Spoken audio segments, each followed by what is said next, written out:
निमंत्रित करके उसको बेइज्जत करना ये आपको शोभा नहीं देता है।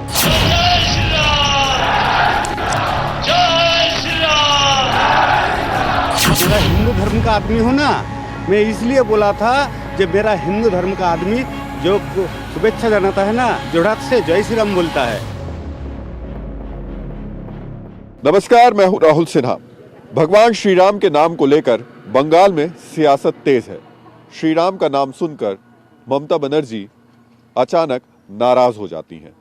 लेकिन ये नाराजगी की शुरुआत हुई कहां से थी, आज हम आपको वहां लेकर चलेंगे और वहां से ये समझने की कोशिश करेंगे कि बंगाल और भगवान श्री राम का रिश्ता क्या सिर्फ इस नाराजगी तक, सियासत तक है, या फिर ये आस्था सैकड़ों हजारों साल से जुड़ी हुई है।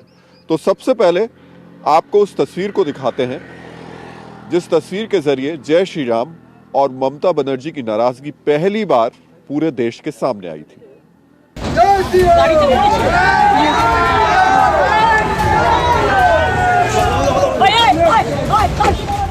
जय श्री राम का नारा भले ही बंगाल में राजनीतिक विवाद का विषय बन गया हो, लेकिन सच्चाई यह है कि उत्तर भारत में अगर किसी राज्य ने राम के नाम से सबसे पहले नाता जोड़ा तो वो बंगाल है। ऐसा हम क्यों कह रहे हैं ये आपको बताएंगे, लेकिन सबसे पहले आपको लेकर चलते हैं उस जगह जहां से ये विवाद पूरे देश में सुर्खियां बना।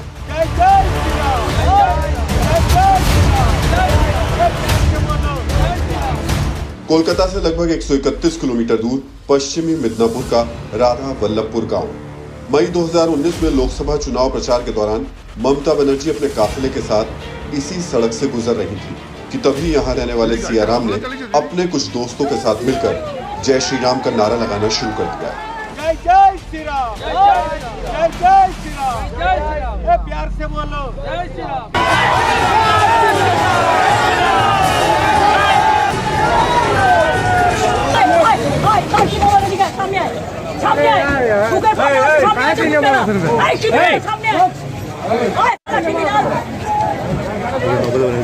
দেখো, ভদ্রতার একটা লিমিট আছে। আমি আমার গাড়ি রাস্তা দিয়ে যাচ্ছি, সাহস কত বড় বিজেপির ফ্যাক্টরি বেঁধে আমাকে গালাগালি দিচ্ছে দাঁড়িয়ে। তোমরা কি ভাবো এদের আমরা যত্ন করে রেখে দিচ্ছি? বাইরের outsiders, they are not Bengal local people. 2019 Lok Sabha चुनाव की वो तस्वीर ठीक इसी जगह की है। पश्चिमी मिदनापुर के राधा वल्लभपुर गांव के ठीक बाहर सीताराम अपने दोस्तों के साथ में खड़े हुए थे और ममता बनर्जी का काफिला इस तरफ से ठीक सामने जा रहा था। अचानक जैसे ही वो काफिला पहुंचा, इन लोगों ने ममता बनर्जी को देखा और जय श्री राम के नारे लगाने शुरू कर दिए। पहले तो ये बताइए क्यों लगाया था आपने ये नारा? हमने ममता बनर्जी को अपमान करने के लिए जय श्री राम नारा नहीं लगाया था। मेरा हिंदू धर्म का आदमी हूँ ना, मैं इसलिए बोला था जब मेरा हिंदू धर्म का आदमी जो शुभेच्छा जनाता है ना, जोड़ात से जय श्री राम बोलता है। किंतु ममता बनर्जी उसको विपरीत किया में ले लिया है, उसे समझा ये अपमान है। मुझे मेरा एक कहना है, जो ममता बनर्जी हो तो हिंदू समाज का एक जन आदमी हूँ, किंतु ममता बनर्जी जय श्री राम के लिए इतना क्यों परेशान क्यों हुआ?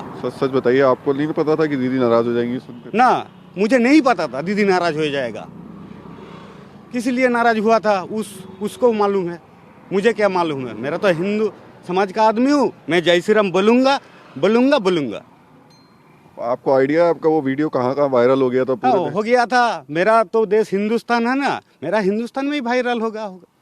हिंदुस्तान में वायरल हो गया, उसकी वजह से बंगाल में अब हर जगह जय श्री राम ही हो रहा है। हाँ, पश्चिम बंगाल में जहाँ जाएगा सब जय श्री राम ही हो रहा है। और बंगाल में तो लोग आपस में जय श्री राम बोलते नहीं है ना। मेरा हृदय में था ना, 34 बच्चों का कम्युनिस्ट, अरे 10 बच्चों का ममता बनर्जी सरकार तो जय श्री राम का दबा हुआ था।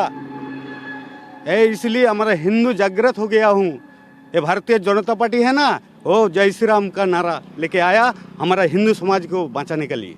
तो इस इलाके में अब सीताराम जो है वो पोस्टर बॉय बन चुके हैं और अब इस समय वो बीजेपी के किस पद पर हैं आप? हम चंद्रकोना दक्षिण मंडल का सेक्रेटरी हूँ। सिया राम ने अब अपने घर और सड़क पर भगवान राम का पोस्टर लगा दिया है और सुबह शाम जब मौका मिलता है जय श्री राम का नारा लगातार घूम लेता है।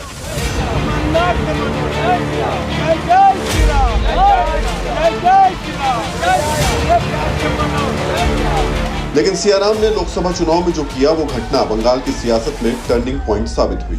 ममता बनर्जी पर तुष्टीकरण का आरोप लगा रही बीजेपी को बड़ा मुद्दा मिल गया। चुनाव के वक्त हिंदुत्व के इस मुद्दे ने ममता बनर्जी को बहुत परेशान भी किया। 2019 में राधापुर वल्लभ गांव से शुरू हुआ ये सिलसिला 2021 में विक्टोरिया मेमोरियल तक जारी है। माननीय मुख्यमंत्री ममता बनर्जी का मंच पर।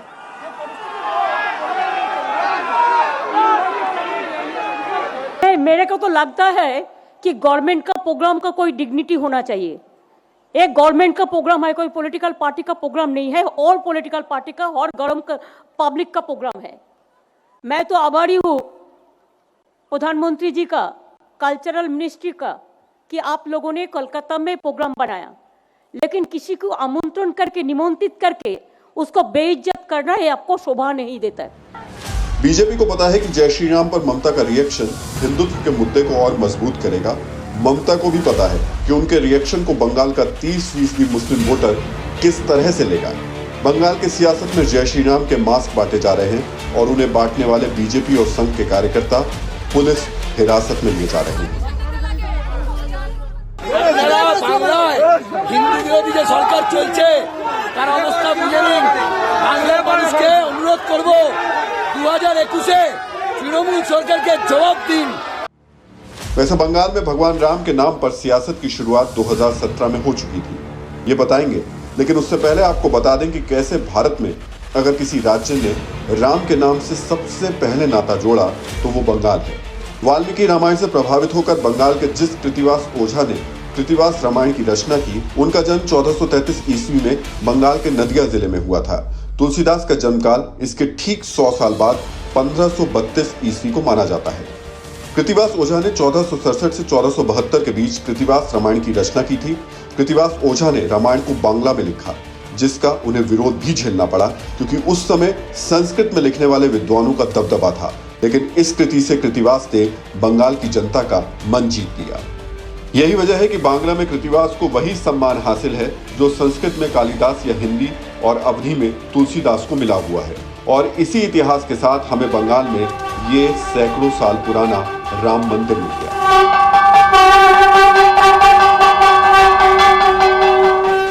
पश्चिम बंगाल में भगवान राम का नाम कोई नया नहीं है, ना ही ये नाम सिर्फ सियासत की वजह से उठ रहा है। ये बताने और समझाने के लिए आज हम आपको पूर्वी मिदनापुर के एक गांव में लेकर आए हैं, जहां सैकड़ों साल पुराना राम मंदिर हुआ करता था। लेकिन अब फिलहाल उस मंदिर की स्थिति इस तरीके से एक टीले में बची है। सामने मंदिर भगवान जगन्नाथ का था और ये जो बाईं तरफ आपको दिख रहा है, ये जगह राम सीता का मंदिर हुआ करती थी। इस जगह पर मूर्ति रखी हुआ करती थी, लेकिन वक्त के साथ साथ वो मंदिर धीरे धीरे खत्म होता चला गया और अब उन मूर्तियों को उस जगह पर संरक्षित करके, सुरक्षित करके रखा गया है। पुजारी जी हमारे साथ मौजूद है। पुजारी जी, पहले तो ये बताइए, ये मंदिर कितने सालों पुराना था? कम से कम 700-800 साल। 700-800 साल पुराना मंदिर था। भगवान राम और सीता का मंदिर था और इधर जो है जगन्नाथ जी का मंदिर था। तो पश्चिम बंगाल में भगवान राम का जो पूजा अर्चना है या भगवान जय का नाम लेना या जय श्री राम कहना, ये कोई नई बात नहीं। ये पुराना बात है, पुरानी बात है। अच्छा, लोगों के दिमाग में एक हमेशा से धारणा रहती है कि पश्चिम बंगाल में तो सिर्फ देवी की पूजा होती है, भगवान राम का जिक्र तो अभी से आना शुरू हुआ है। इस मंदिर के बारे में बताइए और ये बताइए कि भगवान राम को लेकर किस तरीके की आस्था यहाँ पर रही है। ये आस्था तो बहुत तो पुरानो, माने बहुत दिन से रामायण जब होगा ना, इसी साल लिए तो सब माने हर घर में तो राम जी का रामायण पाठ होता है, राम का राम नाम होता है। वो जो कोई को माने वो दीक्षा लेता है ना, वो भी राम नाम करते हैं ना। ये राम नाम तो कोई ये नहीं है ना, कोई नई बात नहीं है। यही बात दिखाने के लिए आइए, आपको उन मंदिरों की मूर्तियों के पास भी लिए चलते हैं। पुजारी जी, जरा वो मूर्तियों के दर्शन भी लोगों को करा दीजिए, क्योंकि अभी तक लोगों को जो सुनाई दे रहा है और दिखाई दे रहा है, वो सिर्फ जय श्री राम की वजह से लोगों को जो गुस्सा दिखाई देता है, या फिर जय श्री राम के नारे लगते हुए लोग तो जरूर दिखाई दे जाते हैं। लेकिन भगवान राम को लेकर के पश्चिम बंगाल में वाकई लोगों की आस्था किस तरीके की है, ये सिर्फ सियासी नहीं है। इसे समझने के लिए आज इस सैकड़ों साल पुरानी मूर्तियों के दर्शन भी आपको करा देते हैं। इस छोटे से गांव में फिलहाल तो इन टीन की शेड के नीचे रखी हुई मूर्तियां हैं। ये भगवान राम की, माता जानकी की, लक्ष्मण जी की मूर्ति रखी हुई है, हनुमान जी की मूर्ति है। अच्छा, और इधर जो मूर्ति रखी हुई है वो जगन्नाथ जी की मूर्ति है। पुजारी जी, ये सारी मूर्तियां सैकड़ों साल पुरानी, मतलब आप बता रहे हैं 700-800 साल पुरानी हाँ मूर्ति है। जितना साल से मंदिर हुआ ना, वो मंदिर होने के लिए मैंने आदि मूर्ति है। आपकी ये 20वीं पीढ़ी है जो आप यहाँ पर पूजा अर्चना कर रहे हैं इनकी। तो ऐसा क्यों हुआ कि भगवान राम को इस टीन के शेड में आना पड़ा? ये तो वही स्थिति हमको लग रही है जो अयोध्या में देखने को मिली थी। वहां भी भगवान को ऐसे ही आना पड़ गया था, यहाँ भी ऐसा आना पड़ गया। बंगाल में क्यों आना पड़ गया ऐसे? वो तो मंदिर तो मैंने वो ये टूट गया ना। हाँ। तो मैंने झड़ होगा तो नष्ट हो गया। इसीलिए तो पहले ये कि है, ये इधर ये था ना, हमारे सांसद था समरेश बाबू, उनका जो बड़ा लड़का है ना, वो इनका हमारे ये रथ कमेटी का सभापति है हैं। इसलिए कोई किसी कुछ ये मंदिर बना दिया। रान्ना साल भी मैंने पाकशाला जो है ना, ठाकुर का भोग रान्ना करने के लिए, वो भी बना दिया है। कुछ को कितने साल से भगवान ऐसी बनवास में है? कितने साल से है यहाँ पे? इधर तो 16 साल से आया। 16 साल से, मतलब 14 साल से 2 साल ज्यादा हो गए उनको यहाँ पे। चलिए, तो अभी तो फिलहाल हम यही कह सकते हैं कि अयोध्या की तरह बंगाल के इस गांव में भी भगवान राम वनवास में हैं, टीन के शेड के नीचे हैं। अयोध्या में तो भव्य राम का मंदिर का निर्माण शुरू हो चुका है, और अच्छी खबर ये भी है कि बंगाल में भी इस जगह पर भव्य मंदिर का निर्माण की शुरुआत हो चुकी है। फिलहाल इस प्राचीन मंदिर का नामो निशान मिट चुका है, लेकिन बंगाल में श्री राम को लेकर विवाद तब शुरू हुआ जब 2017 में स्कूलों की किताबों से भगवान राम का नाम हटा दिया गया।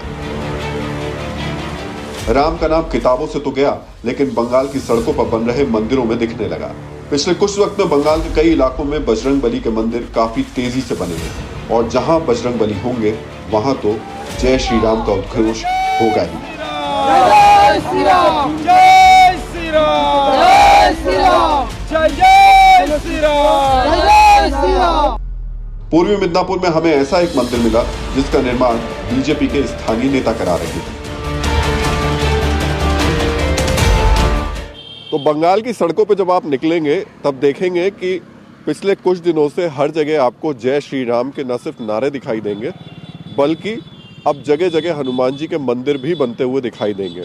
और पिछले कुछ वक्त से खास तौर से हनुमान जी के मंदिर बड़ी तेजी से बंगाल में बनते दिखाई दिए हैं। कुछ बनकर तैयार हो गए हैं और कुछ इस तरीके से बन रहे हैं। हम आज कांथी पहुंचे हैं और यहाँ के बीजेपी के जिलाध्यक्ष अनूप कुमार चक्रवर्ती साहब मौजूद हैं। अनूप जी, ये जो हनुमान जी का मंदिर बन रहा है, इस पर लिखा होगा ऊपर जय श्री राम। जय श्री राम लिखा हुआ है। तो अब बंगाल में हर जगह इसी तरीके से मंदिर दिखाई देंगे और हर जगह लिखा होगा जय श्री राम। जय श्री राम लिखा हुआ हर जो नेशनल हाईवे में भी है, तरह तरह प्लेस में ये मंदिर हो रहा है, मंदिर बन रहा है। बहुत आपको मिलेगा। वो जो हल्दिया हाई रोड में बहुत सारी प्लेस में दिखाई देता है।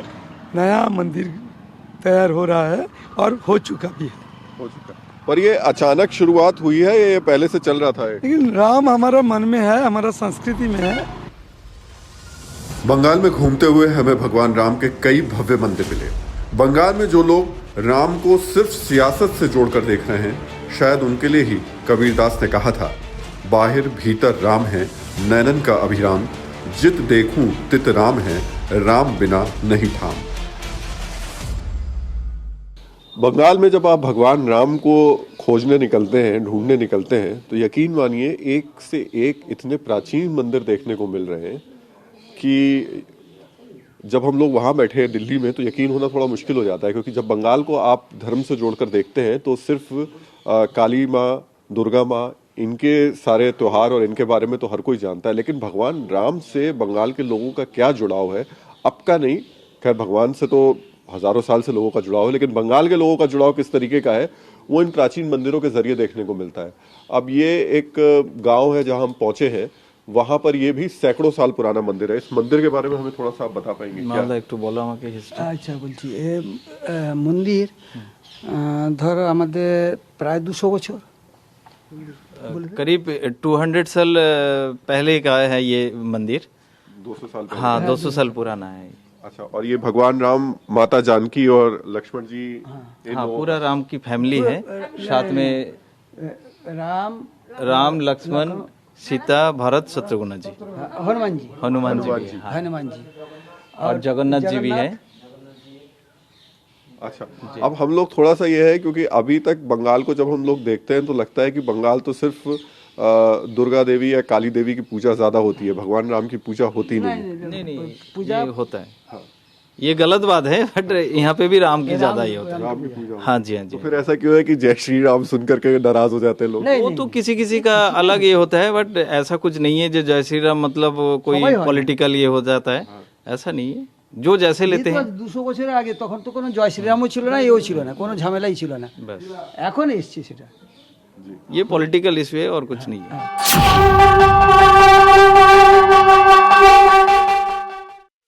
परवाह देश की, सोमवार से शुक्रवार रात 10 बजे TV9 भारतवर्ष पर।